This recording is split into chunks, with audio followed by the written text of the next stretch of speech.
Bonjour à tous et bienvenue, vous regardez 6 minutes chrono, le rendez-vous quotidien de la rédaction de Lyon Capitale. Et aujourd'hui nous sommes avec François-Noël Buffet, bonjour. Bonjour.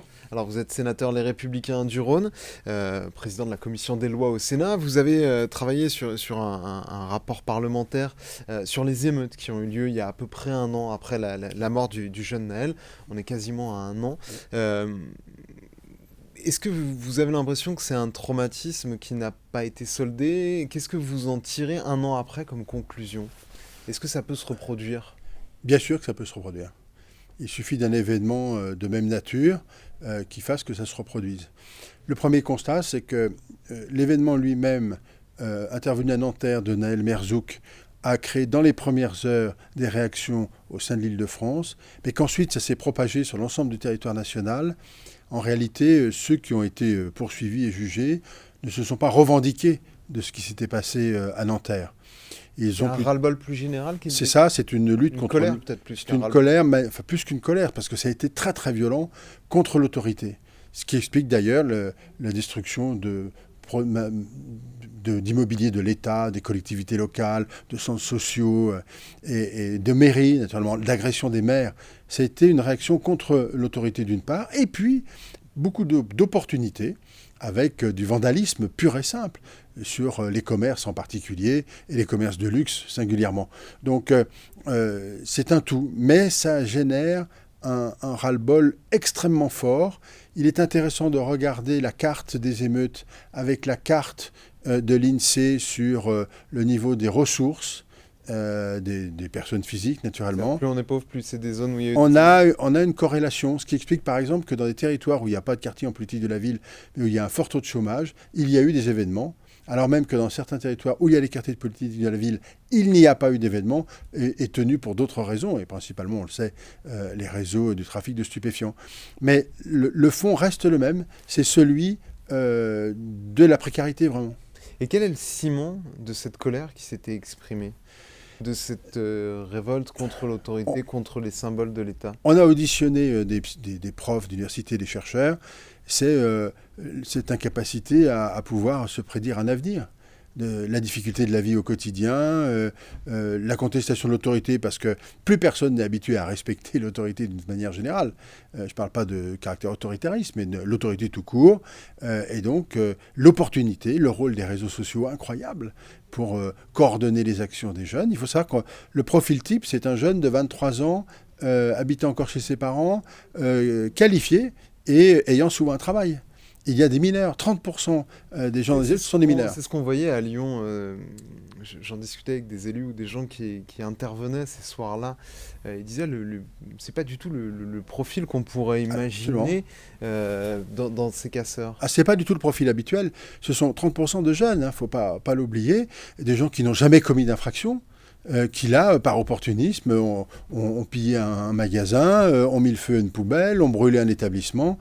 Il y a aussi un effet d'entraînement. Et en un an, est-ce qu'il a pu se passer quelque chose pour faire redescendre ce thermomètre?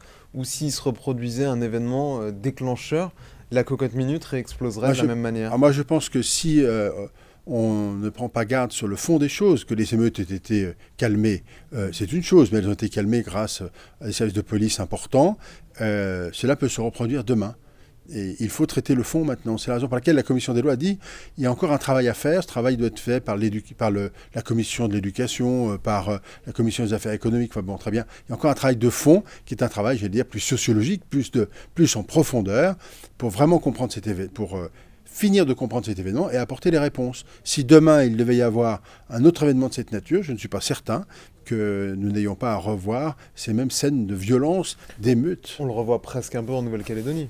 On le revoit un peu en Nouvelle-Calédonie. D'ailleurs, ils ont censuré les réseaux sociaux, ils ont Oui. coupé TikTok. Est-ce que pour vous, c'est des choses qu'il faudra faire désormais, prendre ces réflexes-là? C'est une des recommandations qu'on a faites dans un autre rapport concernant la lutte contre la contestation de la laïcité dans les lycées. C'est parce que les réseaux, effectivement, servent à coordonner et à manipuler l'opinion. Et ponctuellement, on a dit, il faut pouvoir arrêter, par exemple, les lives, ou les vidéos pour une raison très simple, la géolocalisation pour une raison très simple, parce que ça évitera d'avoir la coordination des mouvements. Là, TikTok avait été complètement interdit. Mais ce qu'on vit en Nouvelle-Calédonie, c'est aussi un peu le même phénomène, au-delà du caractère Il y a une revendication politique. Revendication politique. Une partie de la jeunesse kanak qui habitait dans la province nord est venue habiter en province sud autour de Nouméa parce qu'elle espérait y trouver du travail et qu'en réalité elle ne l'a pas trouvé, elle s'est retrouvée ghettoisée. Et donc c'est eux qui sont en surchauffe, si je puis dire. L'expression est maladroite, mais c'est exactement ça. Donc on est sur ce phénomène-là. Donc ça veut dire qu'au-delà de nos capacités à résoudre ces problèmes, ces phénomènes, on a un problème de fond qui doit être traité, qui est celui de la capacité à vivre sur le territoire dans de bonnes conditions, gagner sa vie, ainsi de suite, ainsi de suite. Et des problèmes d'éducation qui sont majeurs également. L'éducation, justement, elle a été à la fois elle a été attaquée. Il y a des écoles qui ont été attaquées. On se Bien souvient sûr. à Villeurbanne d'une institut défendant l'école. Elle peut avoir quel rôle là-dedans? Il ne faut pas donner trop de rôle à l'école, elle en a déjà suffisamment, je le crois, mais son travail, c'est de former les jeunes, c'est de les éduquer au sens premier du terme, mais les parents ont un rôle majeur aussi. Bien sûr que l'école, c'est fondamental. Ça, les parents, dans ce que vous avez vu, il y a leur rôle aussi. Et vous avez une partie des parents qui ont démissionné, qui ont arrêté et qui considèrent que l'école doit tout faire. Ça n'est pas comme ça que ça peut fonctionner.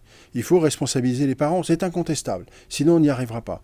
Ne pensons pas que l'école va tout faire. C'est pas possible. Elle ne peut pas tout faire. Son rôle, c'est d'enseigner, de transmettre les savoirs, sans limite d'ailleurs, sans se censurer elle-même. Et le rôle des parents, c'est d'être responsable de leurs enfants. Et il y a un moment, il faudra que la responsabilité des parents soit engagée. Sinon, nous n'y arriverons pas. Merci beaucoup François-Noël Buffet d'avoir répondu à notre invitation et à nos questions. Je vous retrouve très bientôt pour une nouvelle édition de 6 minutes chrono. Au revoir.